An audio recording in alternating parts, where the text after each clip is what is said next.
C'est parti pour la deuxième phase de construction du tramway. Ce lundi 29 mai, les travaux dits d'infrastructure vont débuter dans le Grand Avignon. Ils vont consister à construire les chaussées et trottoirs dans leur forme définitive pour qu'ils soient utilisés durant les travaux. Un chantier qui couvrira progressivement jusqu'à l'automne toute la longueur du tracé, soit 5 km 200. Sur chaque bout de chantier, la durée moyenne de travaux devrait varier entre 10 et 14 semaines.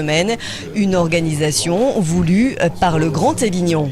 Nous sommes bien conscients des nuisances que peuvent créer un chantier et donc le but de notre phasage de ce chantier est la réduction de la gêne aux riverains et de la gêne aux automobilistes pour que tout le monde retrouve des conditions de vie normales et ainsi organiser l'acceptabilité aussi du tram, parce que beaucoup se posent des questions, mais le but, je voudrais quand même le rappeler, c'est d'offrir un moyen de transport moderne.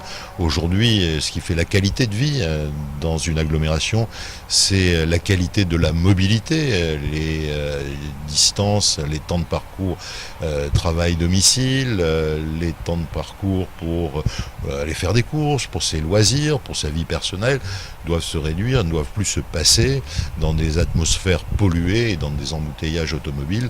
C'est des travaux relativement importants parce qu'on va casser des trottoirs, refaire des voiries, on va installer aussi la multitubulaire du tramway, c'est un nom un peu barbare mais c'est important, c'est toute la partie électrique du projet. Donc ça veut dire c'est quand même des gros travaux, on va avoir un système de barriérage relativement important, du coup derrière on va avoir des accès relativement contraint quand même pour les commerçants, les riverains. Donc tout ça, ça se fait dans un travail de collaboration avec les commerçants, les riverains. Donc c'est pour ça qu'on a mis en place une équipe de médiation importante. Une équipe de médiateurs qui aura notamment comme mission, dès le 29 mai, d'informer la population des changements d'accès aux voies de circulation automobile. Comme à Saint-Chamond, il ne sera plus possible d'emprunter dans les deux sens le passage souterrain d'accès au centre commercial Cap Sud. Bien évidemment, des déviations seront mises en place.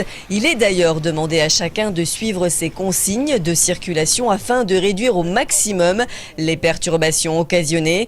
Pour suivre au quotidien l'évolution des travaux et donc de la circulation, plusieurs possibilités pour s'informer. La lettre Info Travaux, le site dédié au tram ainsi que sa page Facebook ou encore le point info chaque jour sur France Bleu Vaucluse dès 7 h du lundi au vendredi.